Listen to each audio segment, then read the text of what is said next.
And thanks for joining us on your channel of choice, Africa Independent Television, AIT. Let me welcome you to the signature show this Sunday. My name is Mwabweze Njoko. Now, 2 weeks ago, over 100 world leaders signed a declaration calling for an international anti-corruption court. Now, they expressed concern that corruption was worsening human rights, human health, national and international peace and security, and undermining the development of many countries around the world.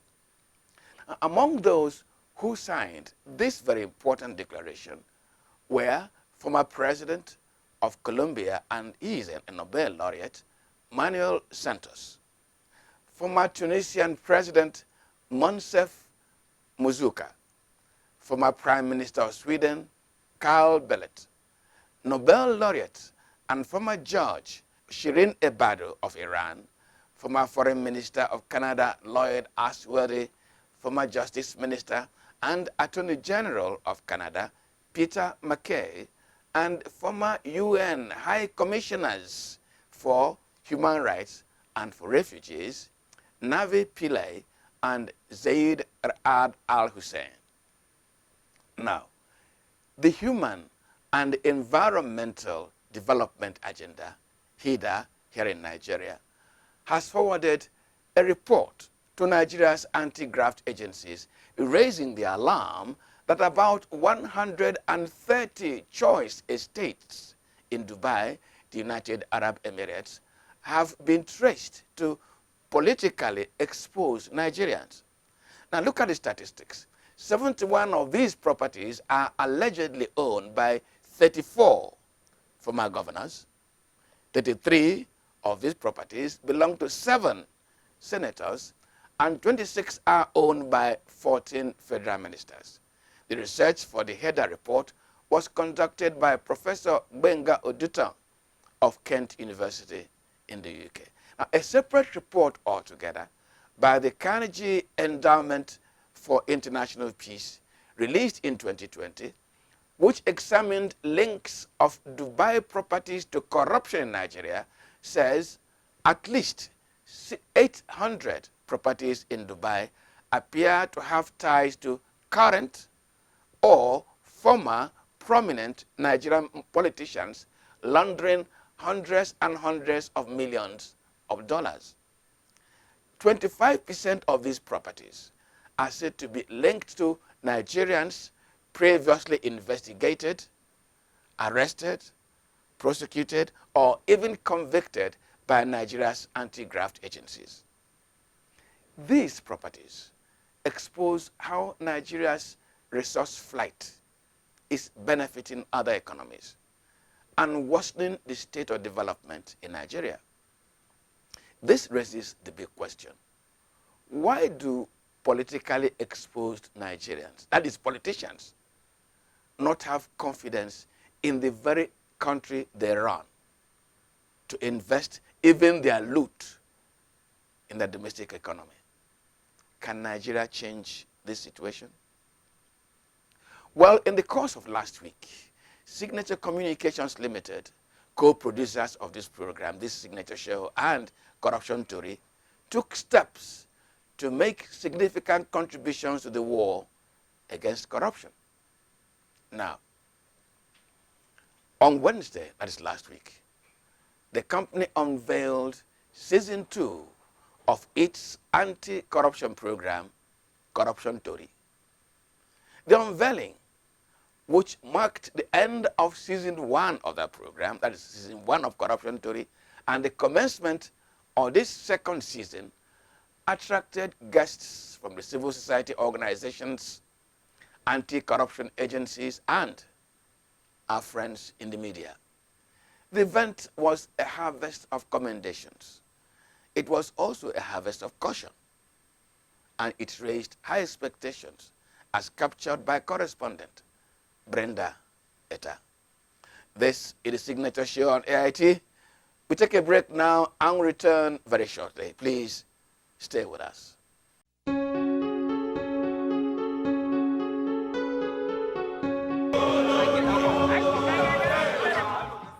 The Corruption Story Project has been a journey of hazards and exciting accomplishments. The driving force, a patriotic commitment to public good.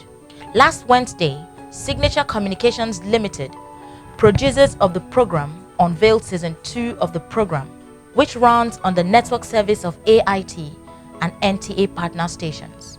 MacArthur Foundation, which supports the Corruption Story Project, commended the success story of the program in its first season. So I'm very excited, very happy to be part of this launching of the second phase of this corruption story. It's an experiment we started, and we were not quite sure how it is going to pan out. But I'm very excited, very happy that it has been a very successful conversation and very successful work that Signature TV has delivered. And I think that the indicator of the success is the renewal of their grant to continue the work that they are doing. So let's appreciate them for what they have been doing. For the Independent Corrupt Practices Commission, ICPC, Corruption Story falls in line with the national effort to create an accountable and morally driven Nigerian nation. What Signature TV is doing is an extension of the function of the ICPC, of which our chairman is very happy about it. It is an extension of the mandate as stipulated in Section 6 of the Corrupt Practices and Other Related Offences Act 2000. So we are grateful. The journey to the Season 2 of the Corruption Story Project began with an idea that Nigeria's anti-corruption efforts was becoming an elite conversation which was not getting the collaboration and understanding of Nigerians at the grassroots, who ought to take ownership of the war on corruption. Vin Martin Obiora Ilo, Chief Executive Officer of Signature Communications Limited, producers of Corruption Story, told the story to an excited audience. Our project was targeted at educating and enlightening ordinary Nigerians and then amplifying the anti-corruption fight in Nigeria. We proposed a vehicle to do this job, and we called it Corruption Story. Corruption Story is a pidgin English 15 minutes program which is translated to Hausa, Igbo, and Yoruba. Season 1 of Corruption Story, apart from amplifying issues and stories around corruption in Nigeria, undertook some undercover investigation of corruption in the country. 37C. 36 what? 35. 36. 96, right? Yes. 36C. The applause and approval could have been tempting for the reporters who risked their lives to do the story to feel a sense of accomplishment. However, Mr. Ilo explained that the reaction of public officials who ought to act based on the issues uncovered by the story has been to wait and watch the story die away from public focus and interests. A clear case is our NECO report, where culprits are still walking the streets free. The center involved is still in business, and the Ministry of Education silence has become so loud. In the past, that story broke in November. Up till today, neither the minister or his Minister of State or the permanent secretary in the Ministry of Education has said anything. And I call it a wait and wear down journalist system. Before the unveiling of Season 2 of Corruption Story, Signature Communications organized a pre-production conference where MacArthur Foundation explained its reason for supporting the project and why it is involved in the anti-corruption effort in Nigeria. MacArthur Foundation is saying if we can help Nigeria increase the cost of corruption, it will be an important check on people who get involved in it. Because at the back of your mind, you'll be asking yourself, if the chances are that 8 out of 10 I'll get caught, I don't think it is worth it. Nobody wants to lose his freedom. Can we increase that to a point where it is 7 out of 10? If you engage in corruption, you get caught.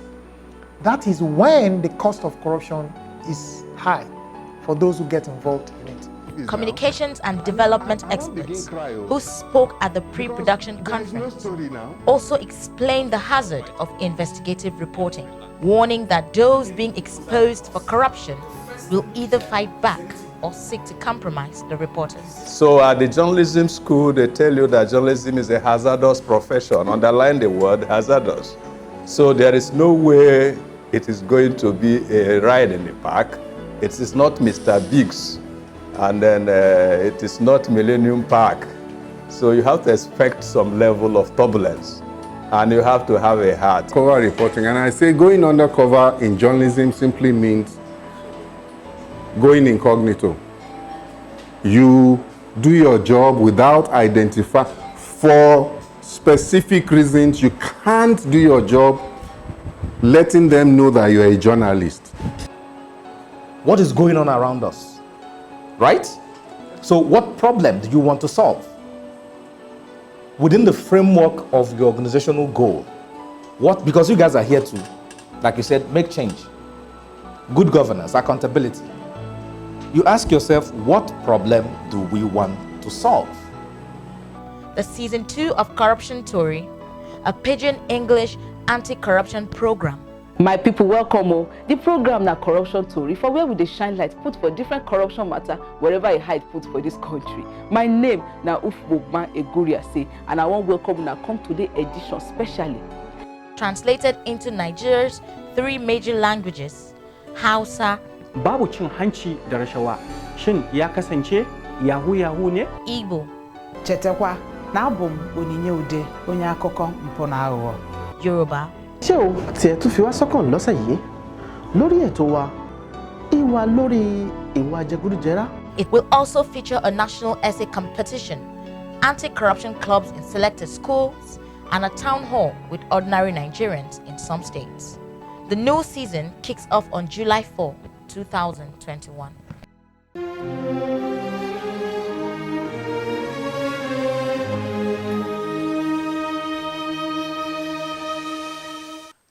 Last week, PDP state governors in Nigeria raised the alarm that the federal government was creating a very heavy debt burden for the country today and the future. They warned of the consequences of such a situation. Now, before the PDP governors concerned, the governor of Kebbi State, Senator Abubakar Atiku Bagudu, had told Signature Show that Nigeria was in fact under borrowing. He said that the country needed to borrow more because the country has an absorptive capacity. But just last week, Senate President Ahmed Lawan threw his voice into the conversation when he said that Nigeria will continue to borrow, but responsibly. More borrowing or less borrowing, which should be Nigeria's path to realizing its development objectives. This is the focus of our special story for this Sunday. The story is anchored by Signature Show reporter Chibueze Obi. Please stay with us.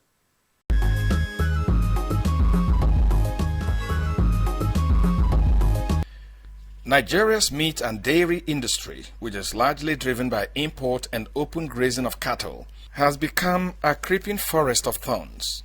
Community after community raised the alarm that herders have become an expanding weed of murderous thorns, while economists complain of the huge sums of foreign exchange expended on what our herders can conveniently produce locally. The missing link is how Nigeria can harness the potentials of local herders to solve the conflict the present method creates and possibly eliminate importation. Financial experts estimate that Nigeria needs to invest at least $3 billion into its meat and dairy industry in terms of land acquisition, irrigation, and head organization to make a meaningful impact on the industry. Similarly, Nigeria is estimated to need over $4 billion to modernize its cotton and textile industry and another $15 to $20 billion to make any meaningful change to its electricity industry. That's why today you can see that the government of the day are borrowing money to solve problems here and there. These estimates do not take account of the resources required to build a modern railway network across the country, create a world-class marine transportation, improve health, education, and security. These needs seem to justify the policy of the present federal government to borrow as much as it can to meet the shortfall in the nation's resources. But for a nation which was once trapped in a debt burden that made servicing of the debts a constant reason for not meeting each year's budgetary expectation, the mere mention of borrowing ticks off a violent national debate. Reiterated its call, which seemed to have fallen on deaf ears, for the Revenue Mobilization, Allocation and Fiscal Commission to urgently send the revised revenue allocation formula to Mr. President for onward transmission to the National Assembly for enactment, such that more resources are made available to state and local governments where ordinary Nigerians reside. PDP governors frowned at the rising and seemingly uncontrollable debt profile of Nigeria, with over 80% of normal appropriation at the national level spent on debt servicing. All the gains of the PDP government under Chief Obasanjo, PCFR, where Nigeria exited its foreign debt obligations, has been destroyed. Borrowing for frivolous items, such as funding of the Nigerian Television Authority, is scandalous. Money should only be borrowed for productive purposes, as Nigeria's current debt of over 36 trillion naira is becoming clearly unsustainable relative to our earnings and GDP. We should not saddle incoming generations with undue debt burden. The borrowing spree of the APC administration, if unchecked, will certainly lead Nigeria into avoidable bankruptcy. The Kebbi State Governor Abubakar Atiku Bagudu told Signature Show that it is throwing insufficient funds at huge financial challenges that is creating Nigeria's debt trap. He reasoned that if Nigeria borrowed a minimum of $100 billion, the country can productively and rewardingly invest in critical sectors that can pay the loans and leave the country with considerable infrastructure and economic profit. The United States of America, one country, is indebted to the tune of $27 trillion. $27 trillion. 1% of 27 trillion is $270 billion. Nigeria is indebted to the tune of about $89 billion, less than 0.5%. America has less than twice the population of Nigeria. So that tells you we are putting too little money. As I said to you earlier, we are trying to solve $1 trillion problem with $1 million, and it won't work. We need to change our mindset about borrowing. We need quantums of money vastly in excess of what we are investing now, and therefore we must go out there collectively, government, our intellectual assets, to tell the world that we need better and more equitable access to the world capital market. Experts have been weighing in on this issue to help the country find a mean that creates a pathway to borrowing but not make the nation insolvent. You have a government that the capital expenditure is very little, about 30%. So no economy in the world ever develops by that kind of statistics. And you are borrowing to finance infrastructure that will maybe have a residual effect, that will not be able, at least, to generate the fund that will be able to make you repay the debts. It's an economic mourning situation. We are over borrowing. It must be credit worthy even for you to be able to borrow money. If you are not credit worthy, no banks, no country will want to support you or even borrow you money. Even as big as America, they still borrow. America borrow money even from China. So when you borrow for a cause, for a reason. But you must be able to have means and ways of repayment. There is no doubt that resolving the question of to borrow or not to borrow and the level of accountability in the application of borrowed funds remain at the heart of Nigeria's progress to a modernized society. It will also help address the challenge of developing and harnessing the nation's resources like solid minerals, products of scientific research, and other intellectual properties, all of which make up the nation's wealth. The National Assembly has the onerous task of raising the current debate beyond the present partisan level into a matter to be carefully considered as the principle to guide the nation's borrowing policy.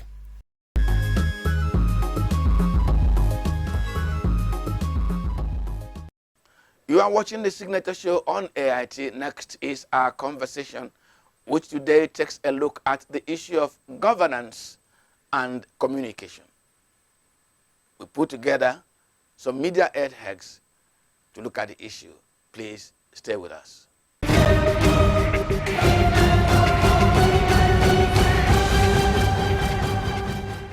Well, let me welcome you to the conversation segment of the Signature Show this Sunday. There seems to be a very wide gulf, wide and deep, in communication and in understanding of state of things in the country, of policies of government, between the government itself and those of us citizens. I have with me this afternoon two very strong media colleagues. First on my right is Emma Bello. Emma Bello was two-time Commissioner for Information in Taraba State. Emma, you're welcome to the conversation. Thank you very much. It's a pleasure to be here. And on my left, I have Imoni Amarere. Imoni is a hard-heeled media gentleman who is gone from print to radio to television. Imoni, you are welcome to the conversation. Thank you so much. Imoni, let me begin with you. The gulf in understanding, the feeling of anger you can touch, the sense of disappointment in the polity. Is it because we in the media are not telling it, are not explaining it, and therefore the ordinary Nigerian is failing to understand or has not understood? Or is it that the government is not managing its communication appropriately? First, let me state that the basis for any government anywhere around the world is the people. Without the people, there won't be a government. Therefore, government owes the people a responsibility. Just as much as the people owes those who are in power and authority a responsibility to support them to succeed. So if governments are unable to communicate effectively with the people they govern, there is a problem. And that communication does not just begin and end with its policies and programs. When you carry a people along from the onset in the formulation of a policy, in the birth of a program, they understand it from when it was started and help you to birth it, evolve, and allow it to sprout. But what we have in most African countries, what we have in Nigeria especially, over the years, not just with this government, but with many governments that we've had in the past, is a situation where there is an imposition of policies, programs, and even laws on the people. Even the attempts at, say, public hearings when laws are being considered in parliament and all of that, you can almost see through that this is the direction the people, those who are interested, the elite, want to go. They are only just giving you a semblance of participation, because democracy is supposed to be participatory. But of course, we know that the kind of democracy we practice here and in other African countries, it is not participatory. There is this continued military mentality amongst those in government, amongst the ruling elite, that when they get to power, before they get to power, they pretend to be your servants. When they get to power, they become your rulers. And service is no longer important to them, does not have any meaning for them anyhow. So, to answer your question, I will say that there is a yawning gap between policymakers, between rulers, between government officials at every level, local, state, federal, and the people that they are supposedly serving or they are supposed to be responsible to.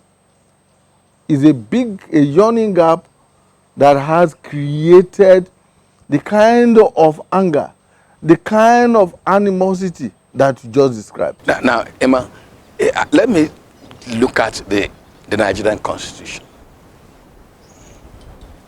Communication, the media, is the only profession that is given a responsibility to hold the government accountable to the people. And the only way the media can do that is by communicating. Do you think that those in government see it as a favor to the media, making information that ought to be passed to the public, by which I mean accountable through the media? Do they see it as a favor? Well, yes, again, it goes down to the issue of almost like it's historic, it's cultural in nature, where our democracy has not robust itself to the point where, like we see in other climes, where whether you like it or not, the media is supposed to hold you to account, put your feet to the fire, and demand from you answers that you're supposed to give it. You are not doing it a favor, and in fact, you avail yourself to get an interview now, for instance, with even, let's say, the president or a governor of the state, or even a commissioner, or even anybody. It's sometimes it's a Herculean task by our colleagues who try to do that, and they will have to go through some extraordinary means to be able to secure such audience. Something that ought to be just, something that should be routine, to be able to just happen. Not just the media going to them, but they, offering themselves to the media and say, I'm available for explanations. And every time it's true. Like Imoni put it, you need to engage the people. You need to talk again and again. Government does itself a lot of favor when it talks to the people. It's not doing the media a favor, it does itself a lot of favor. And it should be able to carry the support and the assistance and to some extent the kind of connection that they should have with the media to be able to reach it all in. Because when you don't tell people what they ought to know, they will fill in the gap by hearing from other sources and by clearly listening to other people. So the question to us is that who is talking to our people? Whose voice are they hearing? How do they make up their minds about the issues that are there? Those are the questions that should agitate government. If we're not talking to our people, probably they're listening to some other people. If we're making efforts and we're not telling them, someone else is telling them that we're not making such effort. So even government needs to actually engage experts and media experts, or engage people that are, are tuned to the people, that are ready to talk to the people. And I can remember I don't know. My colleagues now, our friends are doing their best, Garba Shehu and Femi Additional, as it were, and in trying to talk to the people. And that's very important, talking to the people, as opposed to talking down on the people or contradicting the people or actually engaging in, you know, in a war of words with the people. I'm going to come to that. Yes. I'm going to come to it because there'll be at a point I will ask for definitions of role in this communication strategy, in this communication responsibility. But let me remain with him. President Muhammadu Buhari on Thursday granted an interview to one of our prime television stations, Arise TV. Before the president granted that interview, there was communication that was not inspired by government, communication in the public space. That communication profiled the president as half dead, not in control of government, losing touch with what is happening in the country, incapable of answering to the demands of insecurity in the country. But on Thursday, the president communicated. How did you assess that communication against his profile that was out in the public space, that was not communicated by him, against the ignorance, permit me to call it ignorance, about his health status, about his capacity to understand the security challenges and being able to rise to them? What was your take from that conversation? Well, you see, again, like I said, government does itself a lot of favor. They're not doing the media a favor when, you know, they communicate. And the interview, the president's interview, did a lot to take away close to a very huge percentage of the, you know, perception that was already, like you noted, was out there in the public. Because he came out and he spoke. And Nigerians saw their president talking. And it helps to know that the commander-in-chief is actually in command. It helps to know that the commander-in-chief understands the war front and to understand the strategy that he is going to deploy.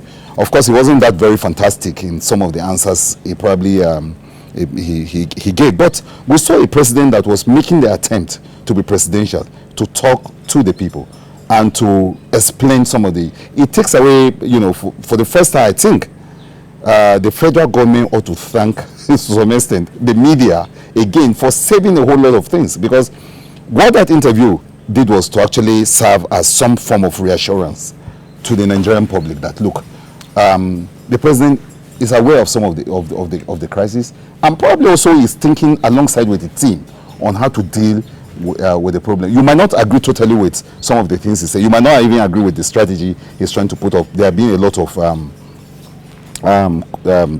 arguments out there, debates on people debating the presidential interview, have debated that, well, he didn't come out strong on some of the subjects. But there are things that came out of that interview.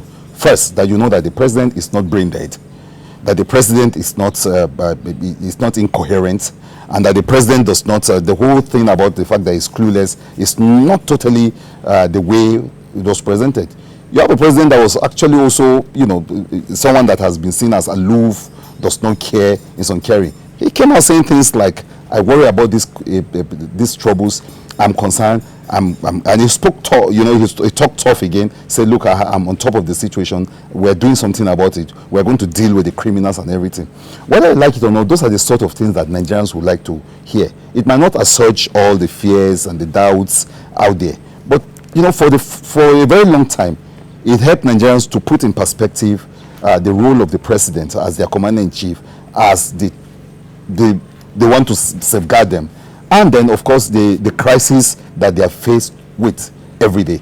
So you saw a president that was saying that, look, I understand the problem. I understand that there's banditry. I understand there's kidnapping. I understand that there's, you know, resistance movement here and there. But I also understand that these are the things I'm planning to do. Might not have solved all the problem. All I can say is that we need more of that. In democracies where, you know, the media is taken seriously, the president doesn't even wait for the media to come. You see it on CNN. You see how their president walks straight to the media almost immediately. because of the need to know. The people need to know. If they don't know, some other people will be able to will tell them something else. So the anger you refer to, the anger, the doubts, the fears, and the annoyance that is out there is fueled by the fact that the people probably are hungry for information. They are hungry to know what's going on. They want to be reassured. The presence of the president just standing there in their face, talking to them, does a lot. And I think maybe that's why I'm told that the president wants to do more of that. We need more of that. But it's not just even at the level of the president. It's down the line. We need leaders that will communicate more, not just talking to the people, but some form of interaction where they're able to, and it's not just, it's beyond the town halls that they try to do at times, which is very political. We're talking of the fact that you need to have managers who are able to communicate. Even though, like Imoni said, some of the policies are not coming from the people. But even if they are not coming from the people, you can still carry the people along by at least interpreting your dreams, your plans. If you don't tell people things, and it goes back to even scriptural thing that if you don't tell them, how will they know? If you don't tell people what they ought to know, the danger of silence is that they are going to fill in the gap. Filling the gap will mean that they are going to source, they will have to go to the, if they have to go to the dustbin of information, of the information sector to get what they want to, they will get there. So you have to find ways to reach out to them, whether through the social media or to tell them what you want them to know, or else someone else will be feeding them. And unfortunately, for a very long time in this country, that's what we have. Imoni, I'm not going to turn you into an ogre, as you say. The president's interview, did you get a grasp of the president's security philosophy? Did you get a grasp of his being less military and more philosophical and humanist in his approach to some of the issues that were raised? Insecurity around the country, is it going to be all boots and guns? The protests, is it all going to be deployment of force? Did you get anything different? That, oh, the president is coming from a philosophical, humanistic, collectivist understanding and approach to the whole issue? First, let me say that the president's decision to grant that interview was a breath of fresh air. It has erased so many doubts about what is happening to the president. Up until now, the impression we're given by people who claim to be supposedly close to the seat of power is that, oh, the president was suffering from dementia and all manner of names that they conjured up. But the president we saw in that interview was far from being a dementia patient. We saw a president who may not be 100% on top of his game, but one who at least is conscious of his environment. In relation to whether or not his grasp of the security situation and his response to it is all military or all philosophical, I would say as an individual, as a person, that I came away with the impression of a president who wants to look tough, who wants to sound tough, who wants to tell the criminals out there, the bandits, the kidnappers, the arsonists who are busy burning government properties all around the place, and even those who are agitating for secession or breakaway or whatever name they may call it. I saw a president who is not too comfortable with what they are doing and who does not appear to want to say, let us engage in dialogue. I saw a president who possibly thinks that he's still in his military garb and the only response, and possibly the best response, is to talk tough, act tough, and deal tough. That was what I saw of the president. I only wish that he reflects a little bit and understands that we are in a democratic setting, and that in a democratic setting, it cannot all be stick. There has to be a carrot and stick approach to resolving some of these issues.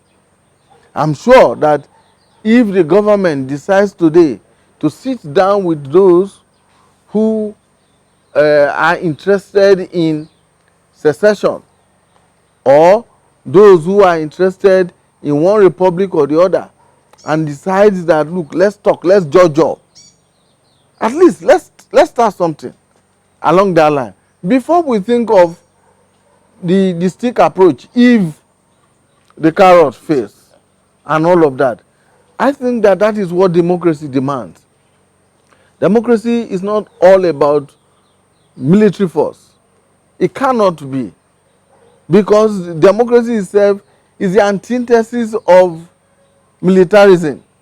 So we cannot go back to that era, and we cannot encourage anybody to go back to that era. It's a good thing that the president is talking. Like I always say, since the president granted that interview, there have been many talking points in that interview. Now, Imon, I want to remain with you, and I want us to begin to define these communication rules.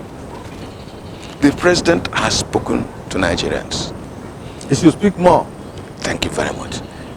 Does it achieve the same purpose when the president's media aides speak? And let me tell you why I'm asking this question. Some of the statements made on his behalf by his media aides have created conversation combat, which is not healthy for the polity.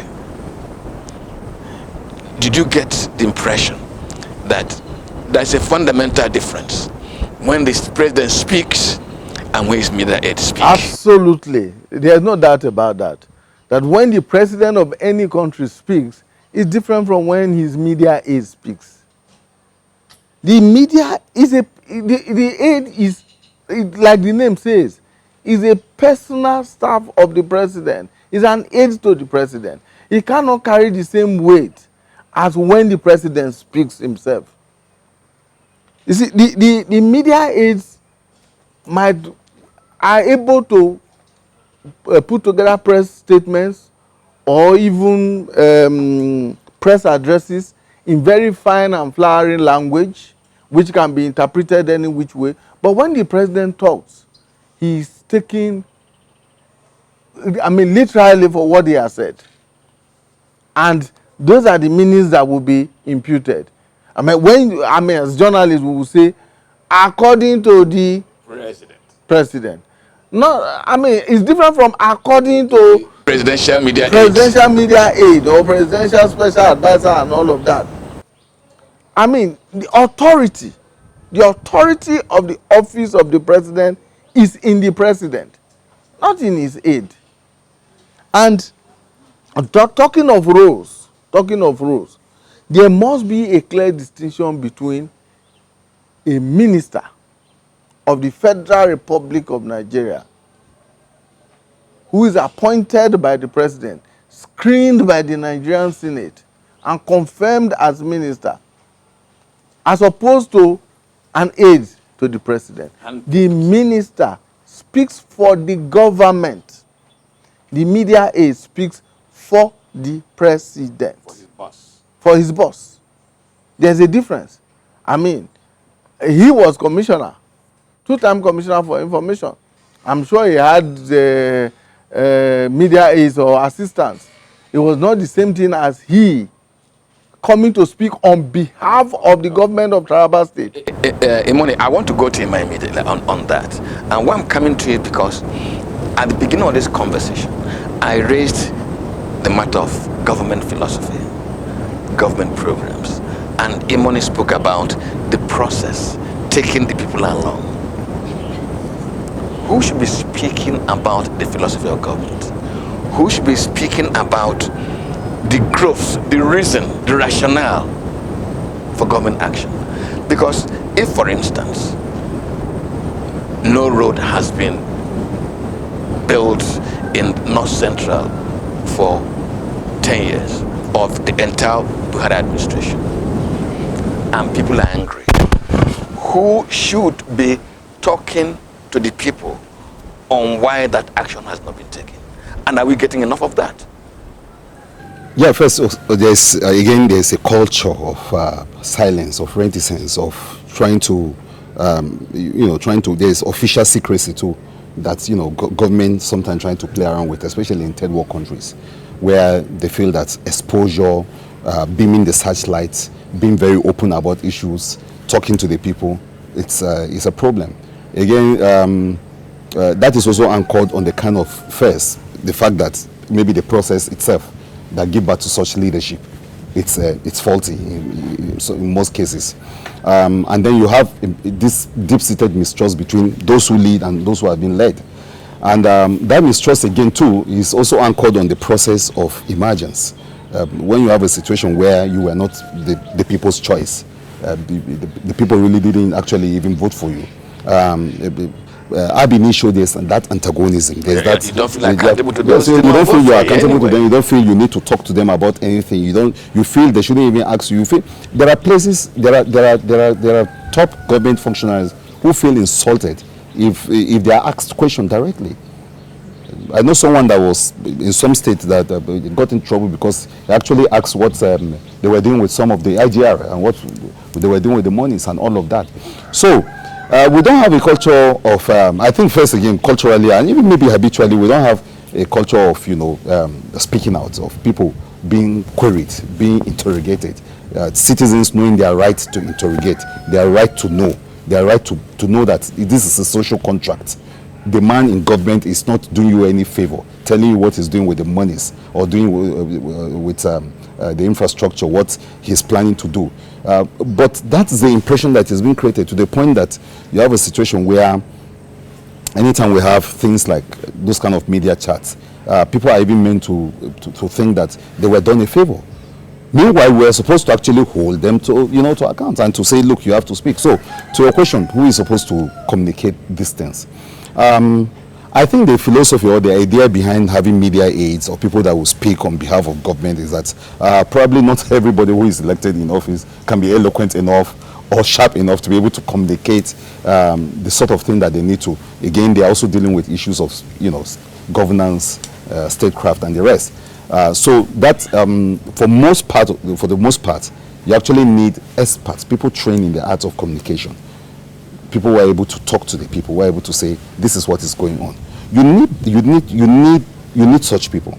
And even if we're going to look at the best practices around the world, let's say the US and the democracy there, you find a situation where the press secretary of the White House tries to engage the media almost on a daily basis, almost on every topic that you can find, almost on every movement of government, because people need to know.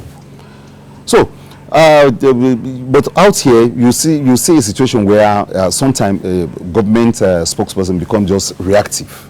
They do a press statement because something has happened. Someone has slammed their boss, and so they just react. I'm going to take that word away from you. Reactive, Imoni. Between government deliberately telling the people and waiting for something to happen for them to react, what kind of problem does it cause? It creates a lot of confusion in the minds of the people, even in the minds of those who are in government. Government is supposed to, on its own, inform the people. These are development. But when government then begin to react to happenings, it creates more problems for government. And by extension, the people begin to form their own opinions. They begin to speculate. They begin to believe rumors. And this is the era of social media. Like Ima said, there is a lot of fake news out there. A lot of deliberate misinformation out there. So much of manufactured stories that are put out there.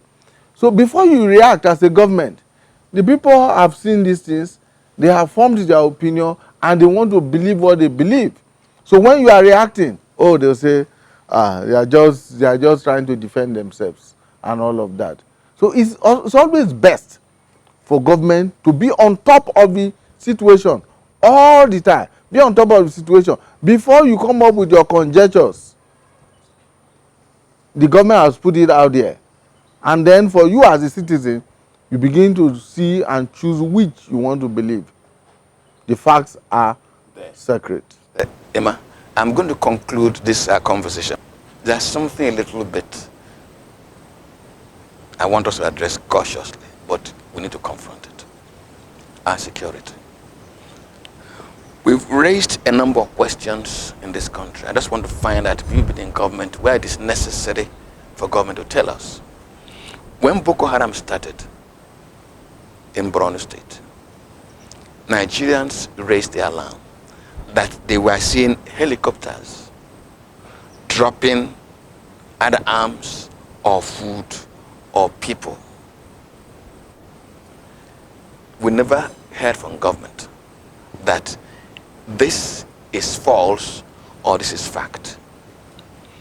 When there was massive robbing in Niger State, about 15 communities taken over, a helicopter was seen, again dropping things. Will the media be wrong to insist that there needs to be a government explanation, either to build confidence or to say that, look, it is not true, or to in fact admit and therefore allow the people also provide information when it is necessary? No, I think the media in this climb now must either take up its traditional role as the fourth estate of the realm, and take advantage of the fact that we even have it in the law that we can access information. There's a law for that we can actually access information and actually go to court if we're denying information. The freedom of information. Exactly. We need to take advantage of that and be more aggressive. It took, for instance, the Arise News TV to say, we need to talk to the president. And I don't know how they went about, arranging it, but they got the interview, and it was effective, no matter what you think. That's a beautiful role, because someone needs to talk. At that point, we needed the president to say something. There's been things were almost adrift. And like you said, the aides were saying one thing, and everybody was reacting. But you needed the president, and it changed the tone, just maybe one notch higher than we made it before. So in other words, I in the media can insist. We can insist that the government needs to explain if some criminals are violating our airspace. That's right. Or not. And again, how are we going to actually be the teachers of the world? Because that's what we're supposed to be, the media. We are supposed to be the last frontier, or the last bastion of information, where people need to know what is happening. It's our job to tell the world. Now, if we don't know, how do we tell? So we need to actually insist on the roles that we're supposed to constitutionally actually play, and insist on knowing. There's no denying the fact. We need to go, but you know the problem we have with the profession itself, because when you are blaming government for being reticent or be taciturn in its we must look inwards at the unprofessional practices that we're being accused of. We need to also question ourselves. What are we doing? How are people doing this? How do we deal? The advent of the social media has actually taken the bottom completely out of the bucket, and now we have this free flow, almost like a free fall. Everybody. So, but there are people too, again, still the people I call the high priests in the temple of the profession, who are still here, and who should be able to guide the people, because right now people don't even know where to get their information from. They take it from anywhere they can find. Imoni, following from what Ima has said very quickly, the president said on Thursday that that the government will deploy the police and the military to pursue the separatists in the southeast.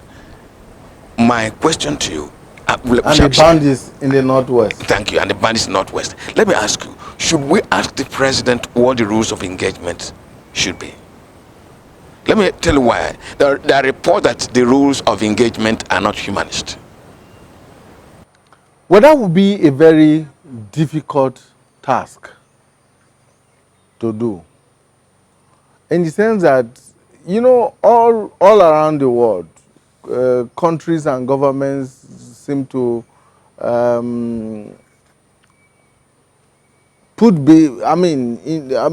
guide very jealously. In a cloak. In a cloak. They guide very jealously. Things of security.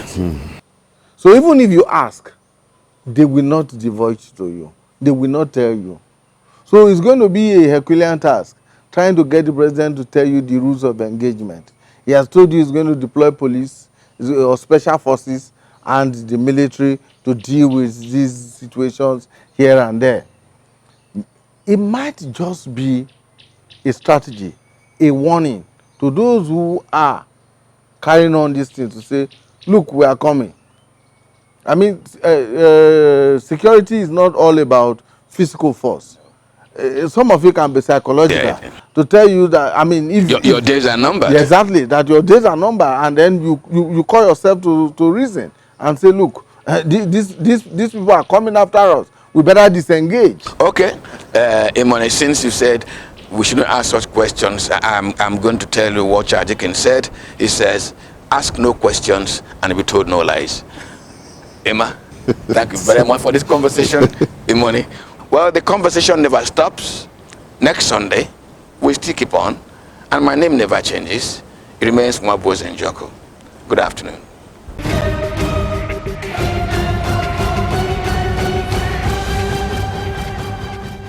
Well, that's our package for this Sunday. Thanks for investing your time with us. My name remains Mwabose Njoko. Enjoy the rest of our Sunday. Good afternoon.